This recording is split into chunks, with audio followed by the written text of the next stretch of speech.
Welcome, everybody. Hey, hello. It's been a crazy week, crazy day, crazy month, crazy time to be in. It's crazy time to be alive. It is, really Crazy is. time to be alive. Today's a special Love Remembers Live. Um, we have a very honored guest, Zev. A lot of you guys know Zev Shalev. He's on Substack. He's here bringing a lot of investigative reporting, independent reporting for years. He also partners up with some of the stars here, like Olga, Dean Burrell. So Zev is somebody that I've been watching. I go, well, just put it this way: when I have some free time, I always jump into Zev's Substack and see he's always up to breaking some stuff, talking about, explaining it, and giving it. So I'm honored to him. So I want to welcome you.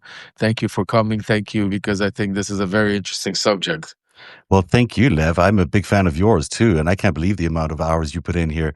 And I know it's because you really care and you really believe in what you're doing, and it shows in everything that you're doing. So it's an honor for me to be here because I think you've got so much valuable information that we can cross-reference in the next while about Jeffrey Epstein. I mean, you were in the zone, as it were, for a lot of the stuff as it was happening. So I'd be really interested to see where all of this comes together at the end of the show.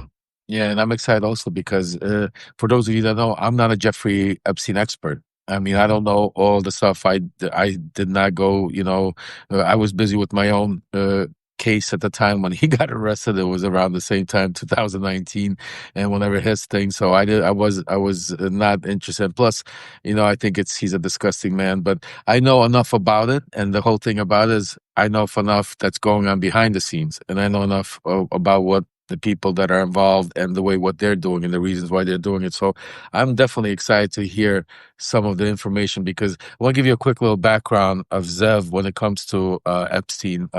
About 6 years ago, Zev aired the first investigation into the Epstein while Epstein was still alive, folks. He broke the intelligence connections, the financial crimes, and the systematic blackmail when no one else would touch the story, because that's the whole thing. And the Epstein story is so toxic from every side, that it's like most people want to stay away. And Zev has been on it from the very beginning, before even Epstein committed suicide, killed himself. We're going to talk about it because of that, because tonight Zev has told me he's going to, reveal some evidence to us that's going to prove how this entire official narrative, from sex crimes to suicide, was all a big, counterintelligence operation in American history.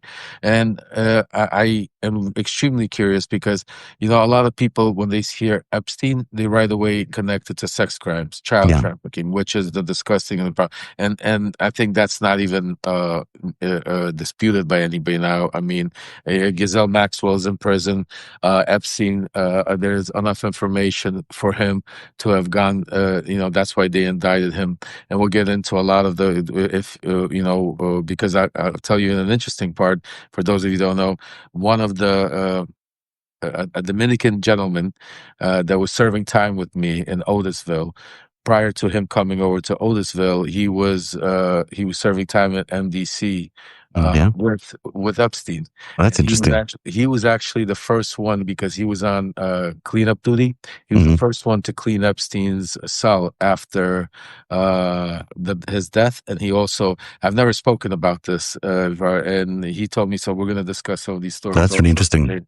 So yeah, definitely. So Zeb, let me just bring the crowd, the audience up to speed, so we Mm. know where we are right now, Mm. what's happening, and why this is an extremely important story. Because a lot of people on the left, especially, they lately I've been hearing hey, enough of this. We've heard too much. Enough. This is not something important. I want to make very clear, this is extremely, extremely important. Mm. Remember where I came from. I was one of the original, they say, OG MAGA. I was part of, how MAGA was built. I was there in Yeah. in its infinite stages, and part of, putting it together. The Epstein conspiracy has been in our like bylaws, MAGA, MAGA, how you want to pronounce it, bylaws Mm. since the inception. It was always the connections to the Clintons. It was always the connections to the deep state. It was always part of the child pornography, pedophilia, Democrat. That's where QAnon came from Mm. with the blood and all that. So this is not just something to us normal people. Yes, this is a story, a disgusting story, and might be more interesting because what we're going to hear from Zev today. But to MAGA, this is their lie, and Right. I'm not talking. And I want to make it very clear for everybody out there: we're not talking about everybody that voted for Donald Trump, because there's a lot of people voted for different reasons. Some people voted for their personal reasons, like cryptocurrency or taxes, and didn't care about who Donald Trump is and didn't even care to find out. Others did it because they didn't like the Democrats or Kamala Harris or Joe Biden. There was plenty of it. But there's the core base, which is the MAGA cult.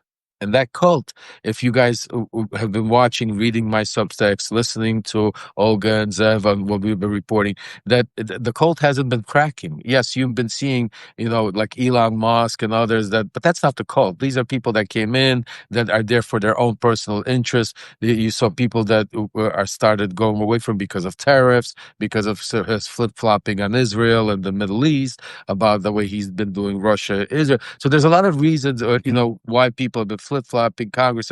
But his MAGA base has never flip-flopped. They were always hardcore, and that's why I call it a cult. That's why, because to them, it's not about what's going on, it's about their leader. And this is the first time we're seeing major crack. A major crack to this point that even they right now, as we're speaking right now, there's probably 2, 3 spaces on Twitter, which is going on right now with probably thousands of people on there, all hardcore mega cultists that I've spent years of debating, arguing, screaming with, that right now are up there. And if you would listen, your hair would fall. You wouldn't believe what they're saying. I mean, they're really turning on the whole Donald Trump theory about Cash Patel, all of these people, Pam Bondi. I can't even explain to you to what. That's why it's extremely important, because if we're ever gonna stop Donald Trump, save our democracy, get back to where we're able to debate, vote, and have our differences, we need to right now join forces and make sure this one. And that's why I thought today, with everything that's happening, that's why I'm honored to have Zev here, because and maybe he could give us some more light, because most people talk about sex trafficking, like I said, but there's a lot more to it. Yeah. Epstein was involved with a lot of stuff, and I'm going to hand it off to you in 1 second, because I want to just Yeah. say that today also, just to confirm, because I could confirm to all of you that there's, maybe, when they say list, it's the same thing when they had the, what's it called? Signal gate, and they Yeah. called it was a war Operations plan, or plan. was Yeah. it operation? Same thing here. This is technical. If there's a list, a list is information. There was Mhm. videos of bribery. I mean, of blackmail.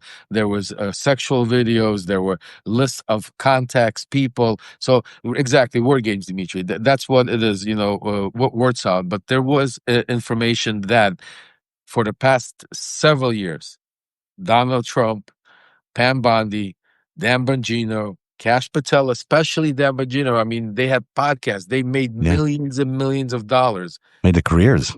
made careers. Literally, Black Book, that Gazelle Max. I mean, there's information. All of this information is there.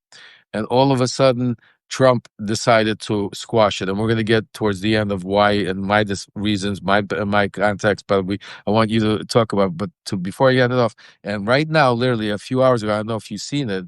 Alan Dershowitz came out. Yeah, I saw that. You saw that, and he confirmed also. He said there is a list. I saw the names, the videos, Yeah. He because says there's for my names own. that have been suppressed. Yes. And exactly, he Yeah. said the names have been suppressed, Yeah. and the only person that could have suppressed it is Donald Trump, folks, because he can't blame Joe Biden on this one.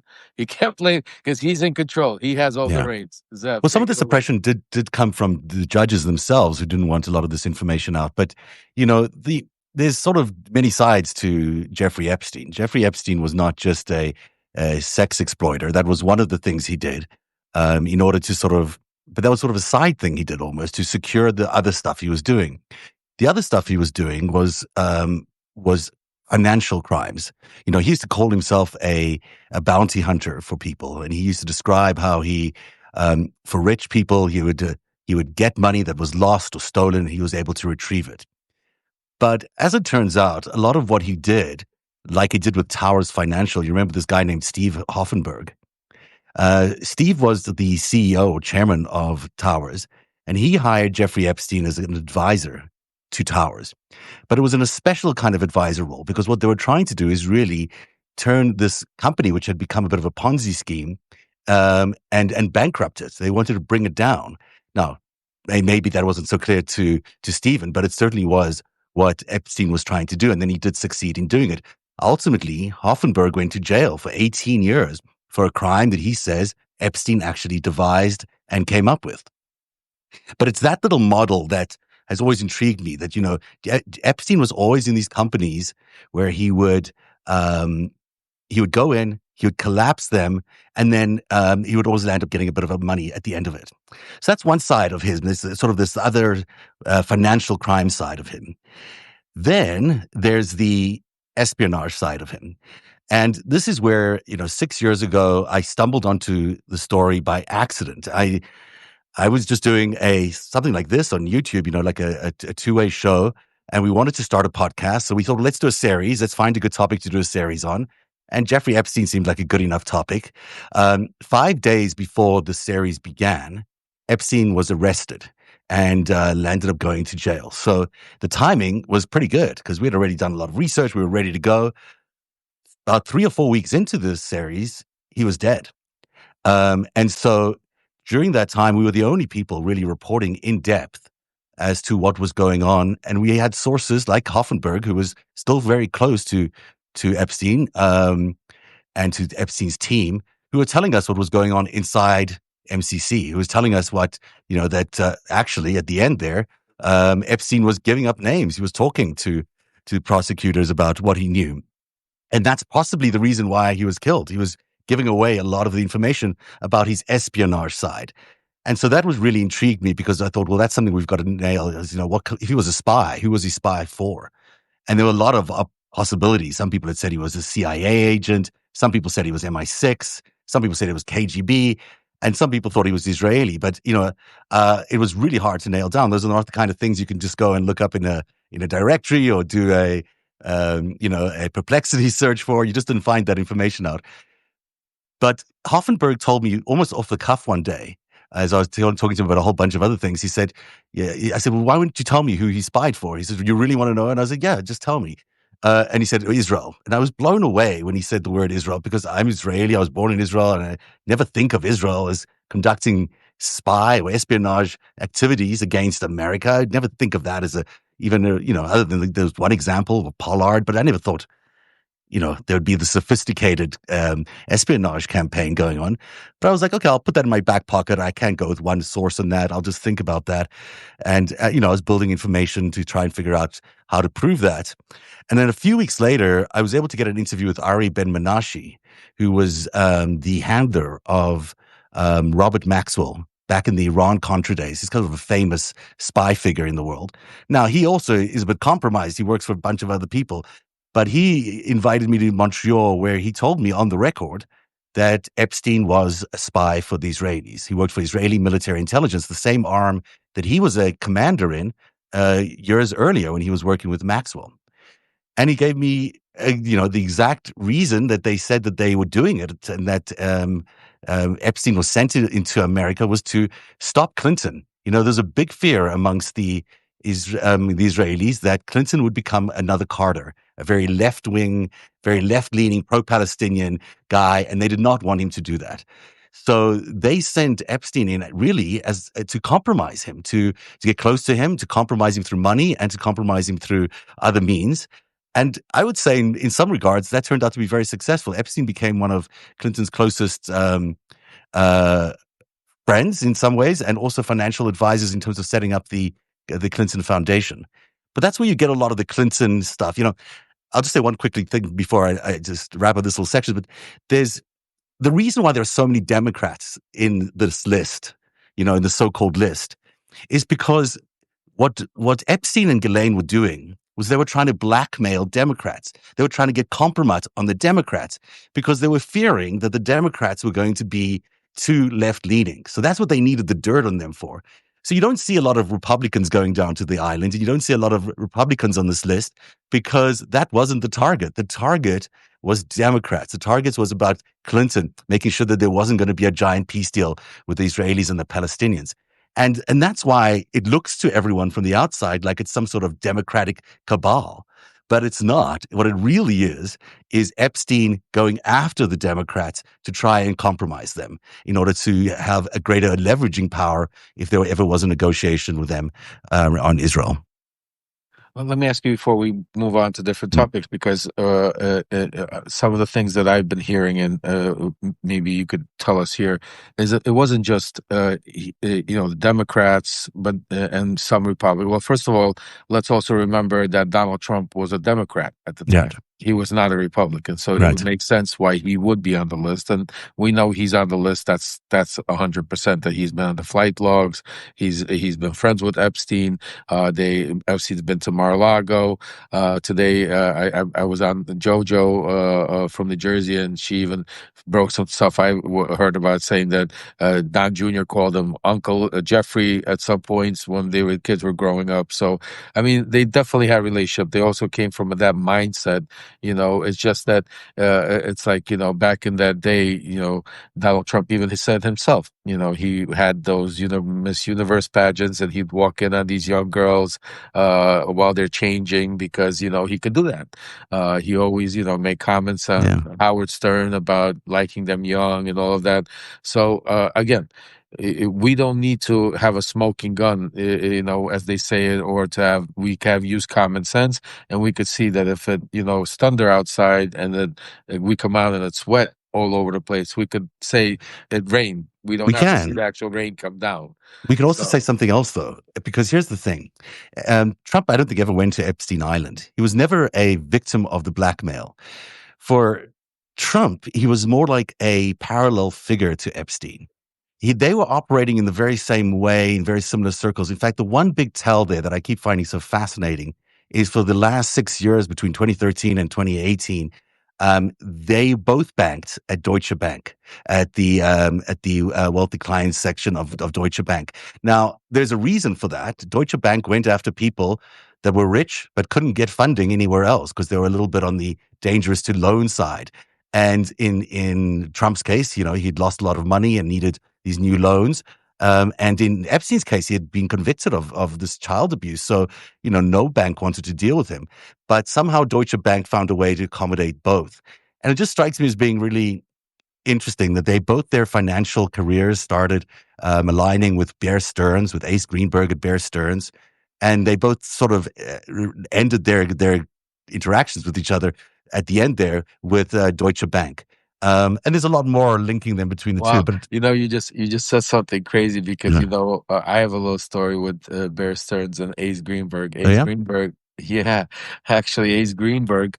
That's how I got into Wall Street. As a kid, I used to sell the New York. A little story quickly, folks. yeah, no, it's As amazing. when I was a young child, at 14, 15 years old, we used to hustle, and me and my cousin used to sell on the phone the New York Post, Daily News, and we'd make 5-6 cents a copy. Yeah, It was 25-cent newspaper, and there was this one guy I would always call up. And I would constantly pitch him every day to buy the newspaper. He'd make me go through this hour pitch, never buy the newspaper.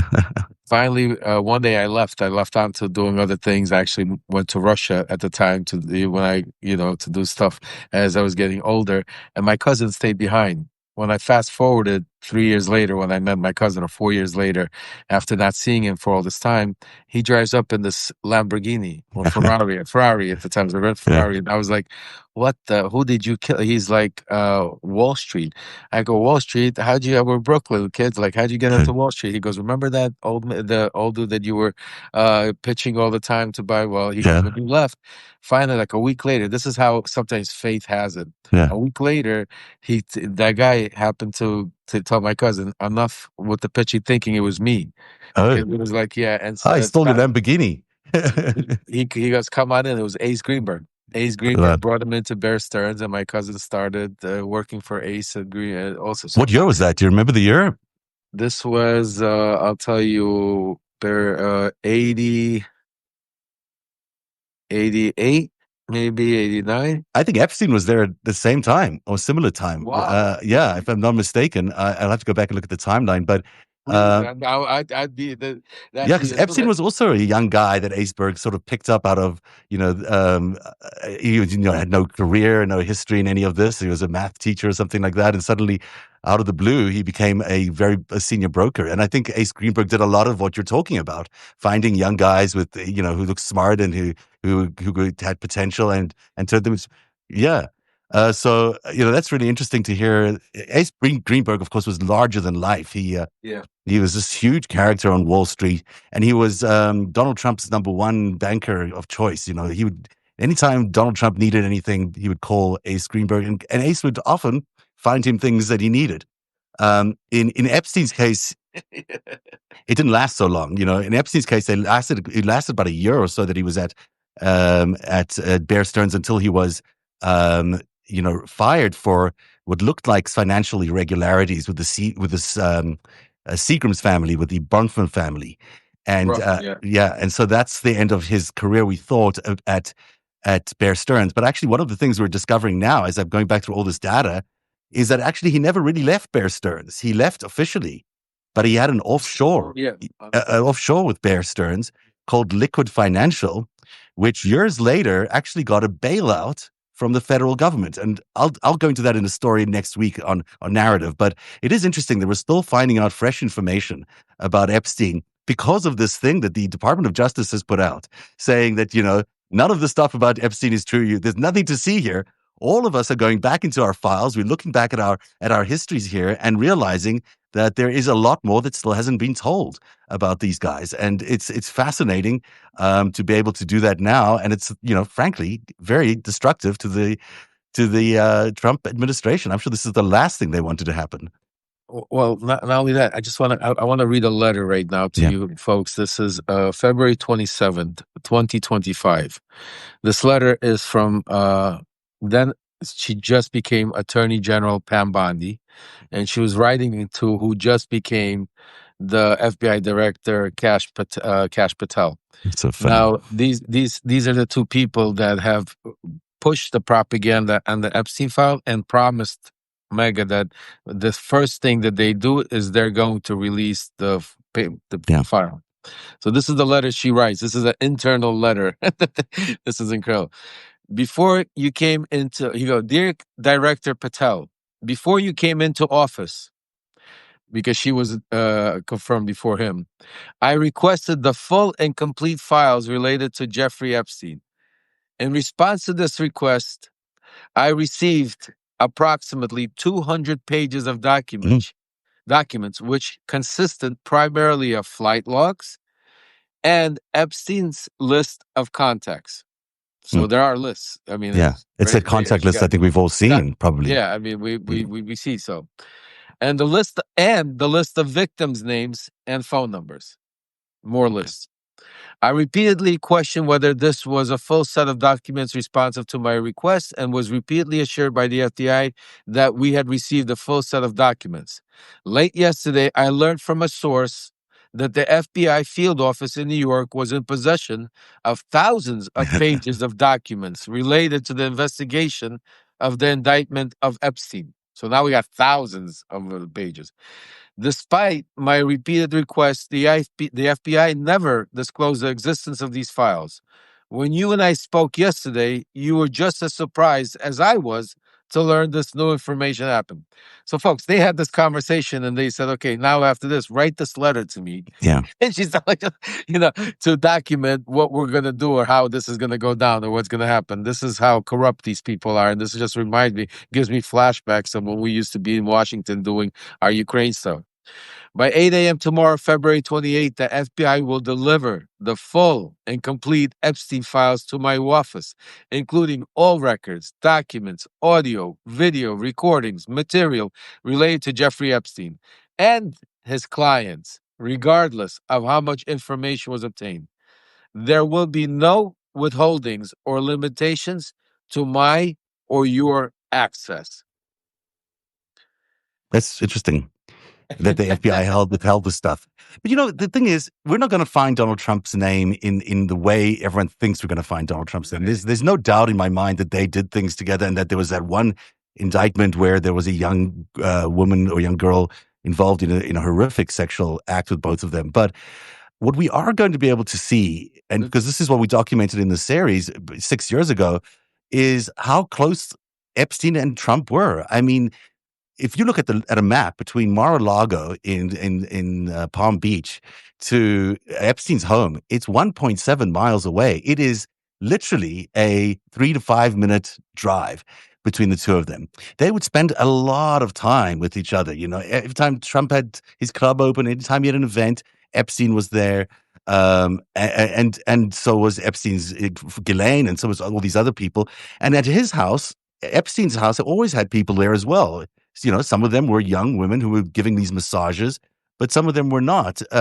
He would just be a very social guy. So these two guys were big partiers in the 90s. They were together all the time. It's not like they were just together a little bit. They were out. There's one video of them in that one party with like 28 other women in the Mar-a-Lago. But this was their lifestyle. They That was compared. Donald Trump. People forget that. Yeah. People forget that this was Donald Trump before he became president or whatever you wanted. He still is a little like that, but I mean, he has a guy He's a lot like that. who's being accused of rape so many times. And because he's been accused of rape so many times, he's probably, has done some raping, one would imagine. And the same with Epstein. I mean, these guys this was their lifestyle of choice. The only thing I'd say about Epstein, by the way, is that most people tell me he was gay. And, in fact, it just adds to this whole notion of him being a spy, because it was just necessary for him to do all these things. It wasn't that he was really after these women or anything like that. In fact, in the deposition involving Trump and Epstein, not to get too personal about this, or I don't know if I could talk about this here, but he couldn't really get it up in that video, in that deposition. It was Trump who was involved the most, because in Epstein's world, my understanding is that he was involved with Wexner for a long time in a relationship. So now I don't know if that precludes him from doing any of these other things, but it also explains why he never ultimately married Ghislaine, which was sort of the plan earlier on in their relationship. I'm probably including too many divergent points in here in one point. I think you're making a lot of great, information is key. I mean, everybody could make their decisions. I mean, I think you're making some really good points when it comes to that one young, and I think, and that always bothered me, because everybody looks over it, except for that one young girl that with that salacious act that both Trump and Epstein were accused of being together. And I think that, one of the things could be in there that proof of that, but again, I don't think so, because again, we have to keep in mind, and this is what I was going to say, that a lot of this stuff that we're trying to relive and everything, remember, it was also the Biden administration had it, the Trump administration had. So if there was stuff that Donald Trump was linked to illegally, I probably think that Merrick Garland or they would have went after him a lot harder. They would have. There's something would have. I would have to imagine that. No, there was nothing that I could find in all my research that actually directly links them in any financial dealings with each other. There is the one time where they were both bidding on a property, the old Wexner property in Palm Beach, where Donald Trump outbid Jeffrey Epstein, and it sort of is the reason they maybe ended their friendship. And he got this property called La Mettie on Palm Beach. And as it turned out the money that he used to buy the property probably came from the Russians, because a few years later, he sold it to the Russians, to Raboblev, the oligarch who lives in, where does he live? He lives in that nice... which one? Raboblev. Rubio. Yeah. Where he lives in Florida, you're saying? No, he lives in a place where there's, he's got his famous soccer team in Europe. But he was the person who actually funded Donald Trump's purchase of that house. And then a few years later, he bought it for $50 million more than he had paid originally. So it was a bit of a way for them for the Russians to fund Donald Trump during his financial downtime was to buy this property and then buy it again at a much higher price a few years later. So that's sort of well documented. But the stuff that happened between Russia and Donald Trump is sort of one story, and the stuff that Epstein was involved in was another story, except that they were such close friends. And the thing that I find fascinating more than anything else is that they were both so good at making money out of bankruptcies. Donald Trump collapsed these businesses several times over in a way to make money, and not necessarily because he was just losing it, but he figured out a way to become liquid after that and move on. And he was sort of a bankruptcy king in some ways. Well, Epstein too was always around these bankruptcies. So whether it was Drexel, or whether it was Bear Stearns, or whether it was Towers Financial, or even around the Mirror Group where Maxwell stole a lot of money, Epstein was always in the middle of those things as those companies were collapsing. And Hoffenberg told me that was his expertise. Epstein's expertise was bringing down these major corporations, sometimes even crashing the market or precipitating the crash of the market. So his genius, as it were, as people always said he was a genius, was being able to go into companies and really financially self-destruct them, if you will, collapse them, and then always walk away with some money. Always a very similar amount of money, of 450 million in each time. So there's this interesting number that keeps recurring in a lot of the Epstein history. But I think that was his fee. I think that's what he got paid a lot of these times to collapse these companies. Now, I know that's all new information for people. People only really know him as the sex guy, Well, but that's there I was was gonna I was gonna say, and that's the whole thing. yeah And that's why I want to move on, because one of the things I'm also hearing from my sources that Donald Trump didn't stop this because of him fearing that there's some fallacious stuff, sex stuff yeah that's going to come out about him. What the reason why he did do it, and we'll get to that in a second. A lot of you I see are writing there that you guys want to see the letter. I promise you, I'll yeah. put together a Substack letter Is that a new today letter, by the tonight. way? That just came out today. That letter. That letter, one of my sources sent it to me, but Ah, okay. it's I been thought out. it was something that's before. Oh, that's Oh, great. it's been out. It's been Yeah, out. I haven't seen it. So one of my sources sent it to me prior to the show. They actually sent it to me and said, "Listen, take a look at this. This was actually internally. This was an internal letter between Pam Bondi and the DOJ and the FBI, between Bondi and Patel. They were documenting the procedures of getting, because at that time there was a big stink about that supposedly the Biden leftovers, because this yeah. is just when they took over. We're holding back and the FBI holding back all of this thousands of Epstein documents in the Southern District of New York. So she acknowledges in that letter that there are thousands of pages. So Oh, she's no, not saying it's nothing. She's like she did in the press conference the other day. She's saying that there's thousands of pages of documents, which are more than the contact list and more than the abusers list. So that's really interesting. right. That And the approach that she took on the videos, mhm, because prior to that, she's made statements, and also Alina Habba, one of Trump's lawyers, and who is also now the prosecuting attorney general, whatever, of New Jersey, interim, whatever her position is. So they all made statements, basically saying that there's prosecutions that are going to come, that the videos, and yesterday she said, "You're never going to see any of these videos. yeah. You're never going to see any evidence. Everything, we're going to destroy everything. Basically, you're not going to see any of it." And the other thing I'm hearing, and this is what I wanted to touch here a little bit from you, because I'm trying to connect some of the dots myself, Mm, is that I don't know for a fact who he's covering up for, but I was told that Trump is definitely covering up for some people.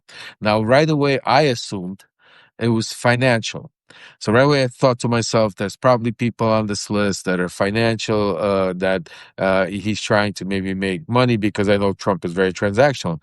But something that when I spoke to you earlier today, and that's something that you mentioned in some of your reporting, and that's what I want to talk to you about, and also is that his realistic connections of actually maybe working for Israel.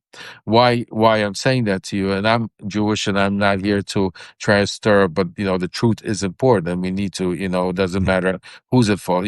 That's one thing that we all stand here and brings us together. And the visit from Netanyahu.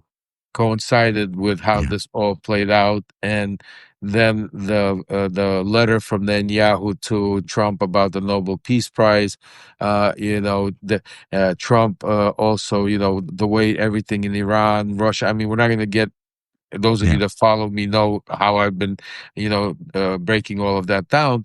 But it's interesting to see the timing of that, and to see if maybe, because now we see today also Trump now getting involved in Brazilian Yeah. elections, threatening them the same way he threatened Israel, basically with financial, money by, going after his friends, junior Trump models. So tell me a little bit more about, Epstein. Tell us, because I'm curious to try to connect to that. See About who he Epstein in started. Israel. Um, I mean, I think that I can tell you a lot about Epstein in Israel. I mean, it is interesting that Bibi Netanyahu was here on the time, at the exact minute, at the exact hour, as this announcement that suddenly there was no interest in pursuing anything with Epstein. That seems to me more than coincidental, especially knowing what I know about his history. The most notable things about Epstein, and by the way, I have tomorrow night, people will be able to hear this for themselves. I have Hoffenberg, who on the record told me that Epstein worked for the Israelis. And I have Ari Ben Menashe, who's a former senior intelligence guy from the Israelis, also on the record saying he worked for Israeli intelligence. I was there when Maxwell tried to recruit him for Israeli intelligence. And I was there, and he describes the whole moment when that happened with Ghislaine Maxwell was there as well. It happened in London during the Iran-Contra affair. They were trying to smuggle weapons, not smuggle, sell weapons to the Iranians. So this is a first-hand account, the kind of which you can't really dispute, or at least get very, different kind of reads from, because most of the people are dead who are involved in that moment. This is one of the last living figures that we have. And he says, he was there when Maxwell said that the Israelis had wanted to hire Epstein. And even though Ari Ben Menashe didn't approve of it, they landed up ultimately later working for Israeli military intelligence. Not Mossad, by the way. Everyone says Mossad, but it's Israeli military intelligence. Has anybody came out and debunked it and said no, that didn't happen? No. In fact, it's been 6 years since I put this out, and I had a lot of heat about my reporting, just personally, people attacking my credibility and a whole bunch of other things. But no one ever actually came after the facts, because the facts I think are too hard to dispute. Look, he had Ehud Barak, the former Israeli prime minister, was a regular visitor at Epstein's mansion in New York, where he was receiving, dirt. He was receiving compromat, basically, on all the people that he was going to have meetings with, and understanding the whole setting there. So there's all these pictures of Ehud Barak wrapped up in a scarf and like trying to look like he's, sneaking into this mansion. But of course, he's a former Israeli prime minister. It's hard to avoid him. What else would the former Israeli prime minister need to be doing in Jeffrey Epstein's house, on a regular basis, like every single time he came to New York? The surveillance equipment inside Epstein's home. I mean, there's so much surveillance equipment, some of which came from the Israeli defense, the Israeli military intelligence. And it's one of the things that Epstein really liked, is getting all this surveillance equipment. But what would you need that for unless you were conducting espionage operations or trying to blackmail people? You wouldn't need any of this stuff unless you were trying to hold something against other people. So, the fact that he was a spy, it's sort of obvious when you look around, but there was also one big financial deal that he had with Carbine. And his relationship with Ehud Barak, by the way, involved money as well. Like, he'd give him millions of dollars at a time, and maybe he hadn't. Let me ask you this Yeah. question before we go. Yeah. In your investigative reporting, did you Yeah. get any names of any of these that you, or anybody that they gave money to, or that he got dirt on, or that were targeted, or were? So was there any blackmail per se? I have not. The times I'd heard about blackmail per se was involving Governor Richardson out of New Mexico, and George Mitchell. Those are the two people that I kept hearing over and over again had been compromised, and had been influenced by their choices. Now, it's not money that they were looking for. I don't think that they were looking for money in any of these cases. I think they were looking for policy support, or leniency on certain issues, or favoritism in negotiations. But they would use it to say, George Mitchell, as you're negotiating. I don't know what he was doing in the Middle East at the time, but there was, he did Ireland and he did something else. Um, that they wanted a certain position. They'd use that information to get certain positions or to get certain Congress people to vote a certain way in the House or the Senate. So it wouldn't. I don't think it was a money situation, but I also don't think it needed to be very out there. I think maybe they just knew that they had this compromise about them. I mean, when you think about the effort they went to with Prince Andrew to compromise Prince Andrew, that really expensive operation to hire this young woman to fly out to London, to stay there for the weekend, to compromise him, and she herself, Virginia Giffrey, described it as Epstein wanted to have something on all these people. He wanted to have, some sort of compromise, really, on all his friends. And that's why they did what they did, and that's why Giffrey said in her affidavits why they did what they did. So I don't think that there's evidence of an actual blackmail event, and that weakens that case. On the other hand, everything about the whole setup, the young women, Ari Ben Menashe explained to me that the reason why they were underage women, of course, is you could sleep with anybody and it would be maybe embarrassing. But if you slept with someone who's underage, it's a crime. And so they tried to find women who were just underage. So they would be technically committing a crime, even though they wouldn't be, they wouldn't be like very, very young. They would tend to be like in the 16 or whatever, as close to the age of consent, wherever they were. And it was all about just getting these people to technically commit the crime. And that's all they needed at the time. So some of these people didn't know that they were actually committing a crime, even though these were young girls. They did not know they were underage. They thought that they might just be young. Is that what you're saying? I mean, I think in some cases that would have been the case, and a lot of the times they weren't Look, a lot of the women weren't underage, but some of them were, and those were specifically targeted at certain people. In Andrew's case, I think they told him the second time she met him, not the first time. She said, "Oh, by the way, I was 17 or 16, whatever it was." And this explains a lot of, and Alex Acosta as well used to say, "You stay away from." He was told to stay away from Epstein because Epstein was part of intelligence. And Alex Acosta was the prosecutor at the time in the Epstein case, later became the labor secretary under Trump in the first administration. But, his understanding was that he couldn't prosecute this guy because this guy was part of espionage. And there's a lot of instances where that's just the case. Now, why Israeli espionage? There's this company called Carbon. Carbon was a company that allowed 911 call stations, police stations, to be able to start looking into your cell phone from the second you call them. It's an Israeli Defense Force company that featured many interesting investors. Among them was Jeffrey Epstein, and the other one was Peter Thiel, which is interesting because Peter Thiel and Jeffrey Epstein also had an interesting relationship, $170 million investment at the end of the day.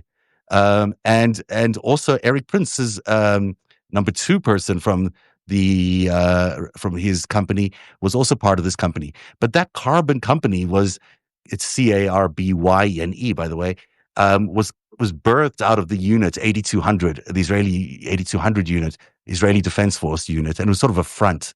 But for the fact that Epstein, after his charges, was allowed to even participate in a company like this as an investor is another indicator that they considered him part of the intelligence world. This was their he was their guy.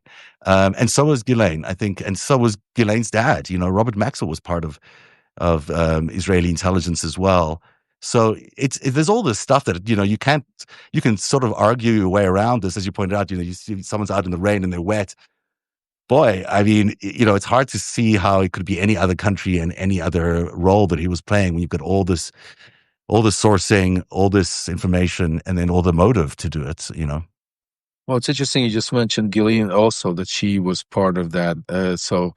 If she was part of any intelligence, is this part of the role? Just keep quiet and you go to prison here and do whatever it is because you're. I mean, I can't imagine her being an intelligence officer to that degree, or maybe she is. Again, I don't know. I'm more interested in what you think from your reporting. Is she that diehard where she's a hardcore officer, is spy, or was she just, daddy's girl, had these contacts? Because the way I understood it was she was the link between, Maxwell and what's his name? Yeah, Epstein, and it passed on like the baton, basically, and the yeah, contacts. that's is a little bit, it's interesting. Look, Ghislaine and Jeffrey were both considered assets; they weren't considered agents. Yes, Um, I mean, that's a great, and maybe you could tell yeah, our subscribers the difference because it's important. an agent is a sort of someone who's actually working directly for the spy agencies, and they're really going out there and doing, spy stuff. And they're Uh, taught properly. They're taught how to do it yeah, from, like, yeah. they go through a school, a special school. And Epstein did go through a different kind of training for many years actually, and under Robert Maxwell as well. But his specialty was financial crimes and compromise. Those are the two things and arms deals actually. Those are the three things that he sort of specialized in. So that was the projects he was given was that kind of stuff. She too was also, she was Robert's Maxwell's like most beloved of children, and when he died, she was there hiding all the documents, removing all the documents. She was the one who handled the whole death. And I'm told, and I never said this publicly because I've just never had a chance to report this, but I'll say it now that Jeffrey Epstein was there at the time of Robert Maxwell's death. And in fact, I'm told, and again, I'll say I haven't confirmed this, but it was a good source who said that Epstein was involved in trying to figure out the financial arrangement at the end of Maxwell's death.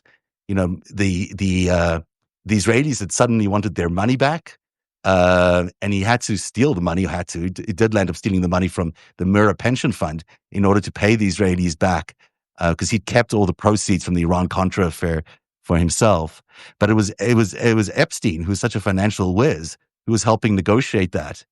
And that they met actually, even though publicly the story told that they only met in the 90s in the United States, they met 10 years earlier, Jeffrey and Ghislaine, and they started their friendship or romance 10 years earlier in 1980 in the UK when they were doing Iran-Contra.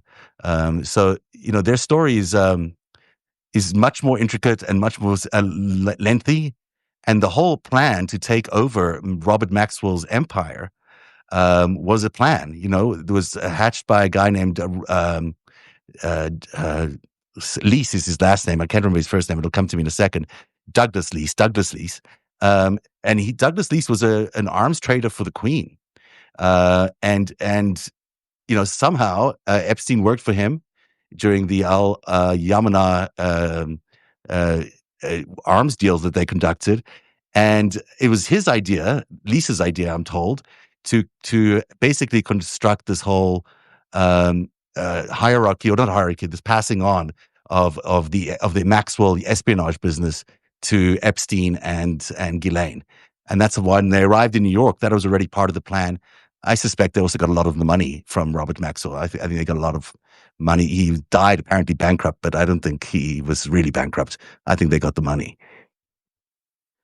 Wow, interesting. I mean, folks, time flies quickly Oh my God, yeah. when you have such information. I want to, before we have a little bit more time to go. I'm curious to hear a little bit more stuff before we, it's a good time right now. We have a little over 900, close to 1,000 of followers, of viewers right now. I want to make sure everybody goes subscribes to Zev, because he has a lot more that he's going to be talking about tomorrow. I guess he's on his show. He's going to be breaking some more information, some of the stuff that you're hearing here, just like on my platform, and that's why we're doing this together. Is the media doesn't talk about this stuff. They don't No. report it. You don't hear it. Nobody's reporting on it, and that's why we're making sure that we keep the spotlight and keep you informed. So please make sure you subscribe. Make sure, or if you subscribe to me, definitely subscribe to Zev and follow him, because he's done a lot of great work, not only when it comes to Epstein, but also when it comes to Russia. A lot of the connections they do, because like I tell you, when I'm have free time, I'm always jumping in, watching what him, Dean, Olga, what they're doing, because they're constantly talking about. So definitely. And I'm sure there's some of these subscribers here tonight also from Narrative. And so if anyone, if you don't, I'm sure everyone subscribes to you because you're like the guy. You're the hit guy. Are you number one or number two, I see, in the world news? Can you believe that, Lev? It's incredible. I mean, It's it's I can't. If somebody would yeah, have told me a few months ago, it's because it's this community has become more than a community. We're a family. yeah, We become a movement, and that's why each and every one of them, God bless them, because they're really. We're really people come here because there's a lot of different platforms on Substack. yeah. Most of them are for. I call waste of time, not just on Substack, on a lot of platforms, because they're more just, they regurgitate a lot of the same. They're talk shows, they're reality shows, they're people interact. And you like the voice of somebody, or you like the way they comment on stuff. We don't do that. We're Yeah. really going out there and trying to save our democracy by exposing the corruption, speaking truth to power. And a lot of the subscribers, I could tell you, they're out there doing the same thing. They're out there spreading the voices, they're going into different chat rooms, they're spreading the message, and it's working. We're It's been seeing. such a revelation to me. I mean, having spent so many years on Twitter, and and what a cesspool that is, and then to arrive at Substack and to have these conversations with people that you've admired for so long, like yourself, and just do it in such an informal way where you're just you're in someone's home and there's no fancy bells and whistles, there's no graphics or whatever. It's just two people having a conversation, and then to be able to have this incredible community. This is an amazing community of people that is out here on Substack. They are so smart and so caring and so supportive. It's almost like you have to shake yourself sometimes because you're like, where am I? There's so much love and care for democracy and care for America. And it rings true in every one of the people that I work with. Everyone's got so much dedication to the task. I mean, you, Olga, Dean, you work all the time. I'm just like blown away about how much effort and hours you put in to this goal. And what it's doing is creating this network, this incredible, powerful network of people that are connected to each other as subscribers or as creators, but we're all so connected and discovering each other and in a way that no other social network has done. And Hamish I agree. McKenzie and has done a really great job, both the founders of Substack, but the community here is just amazing, just sensational. They really outdo themselves every time you mention something. Everyone who knows Substack knows it's a great place to be, right? It's like it's one of these very blessed places. So we're very lucky to have this platform available to us at this time when the mainstream media is just giving us, Oh, they're done. They're nonsense. they're gone. Yeah, there Yeah. is no mainstream media, and I'll just tell you this much. That's why it's so important. And I sound like a broken record, but I tell my subscribers every day. They know our job is to grow as quick as possible and as big as possible, because I'm hearing and I know it. Trump is going to come after Substack eventually. Oh, you will. Eventually, he's going to try to shut up. He's already going after, I mean, different platforms. That's why they're echo chambers, and that's why you don't have the same what's it called, the freedom of speech, for our First Amendment right that he Yeah. tries to shut down all the time. But I agree with you, and that's why, like I said, a lot of these places you go, like X and stuff, not only are they echo chambers, but it's more of like reality show. Jerry Springer screaming, arguing. I'm saying to you, end of the day, nothing gets done. I used to go there because I always said to myself, if I could get one person to switch over to from MAGA into the good side, I feel like I've done something good.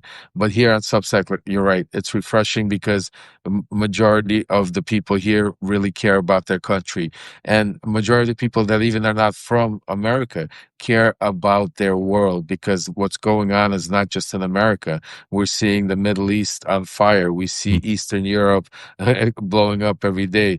Now we're going into South America, Mexico. I mean, he's going after Canada. He's going after Green. I Yeah. mean, the whole world is, if you take a look at just overall, is on fire. So I definitely want to we thank everybody for support, for coming here. Why don't you get the final word and tell us what is it you got coming up, and what do Well, you think is important with the Epstein stuff? Well, let me just underline what you said earlier. This is this topic that can actually break up MAGA. This is this if the right information gets to the right hands, and really the information that needs to get to them is that Donald Trump was involved in in a very similar network of people that Epstein was involved in terms of the financial crimes and these other crimes. And socially, we know that he was very connected to him through all the video and other things that we have. But what we're going to be presenting over the next week is not only were they both involved with intelligence agencies, uh, Trump through the KGB from the 1980s, and Epstein through the Israel. We know that both of those countries' intelligence agencies also collaborate with each other. And so a lot of what we're seeing impacting our world today, whether it's what's happening in Ukraine with weapons being withheld, or any other major world event, it's really being influenced by those two countries, Israel and Russia, in a lot of the times. And these two guys are very influenced, or were very influenced by these two intelligence groups that work very closely with each other. And I just would, remind everyone that this is America. This is not Israel, and it's not Russia. And yet there's a hold over these leaders. And the hold that they have is not only sexual compromise, it's also financial. At the end of the day, Epstein got a lot of money from the Israelis whenever he needed it.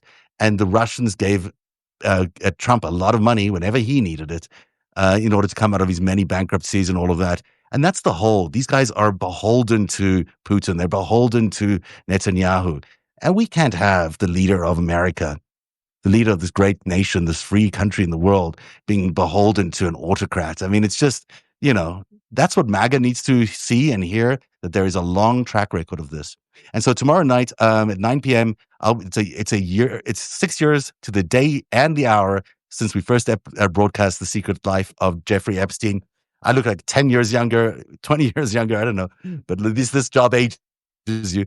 But it's a rough show, but the information you'll get in these shows is the full spectrum of how he's a spy, how they blackmailed people, and the fact that they worked for the Israelis, and also their financial entanglements. So that's the show tomorrow. I can't wait to. I'm going to definitely be watching to make sure to see, because the major takeaway from tonight that I want each and every one of you to take home is what Zev just said, and I love it. The Zev Lev, it's like tomato, potato, potato. So it's incredible. We should definitely have a show together. Yeah, we should. It's very fun. Zev Lev show. But the key that I want you to take away from today is that this is huge for MAGA. This is a moment where it doesn't matter. Don't concentrate too much what's in the files. Don't. There might not be the biggest bombshell of there, where a picture or video of Donald Trump in a compromising position. That's okay, because the fact that he's not going to go back. See, the beauty of it, Donald Trump put himself in a corner right now in his own world, and because of the way they came out and said that there's nothing there. It's not that they said they stopped to look. They said case closed. Yeah, so ridiculous. It's a cover-up. That's what makes it a cover-up.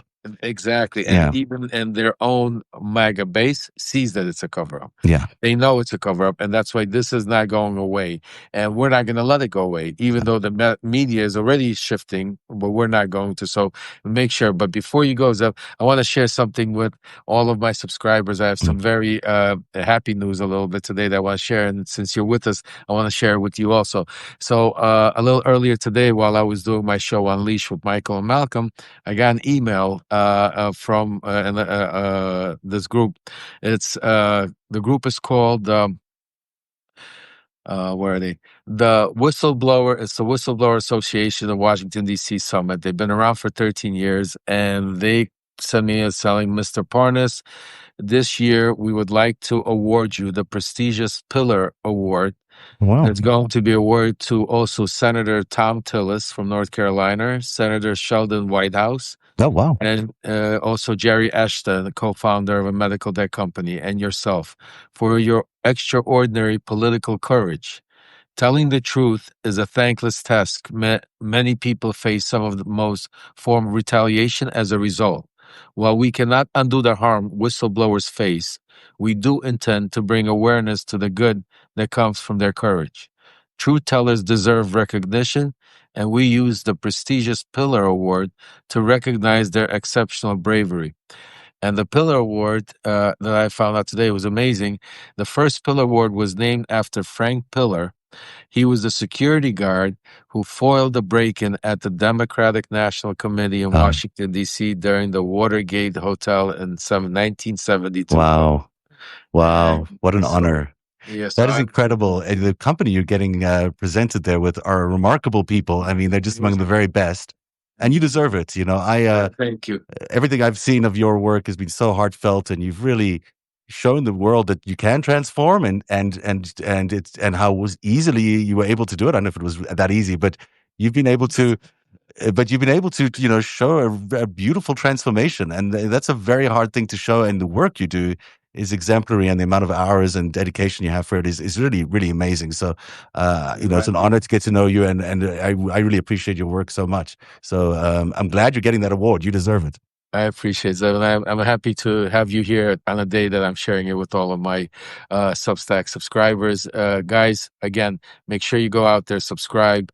Make sure you go out there, get 4 people, bring them to our platform. Make sure they subscribe to Zev, subscribe to me.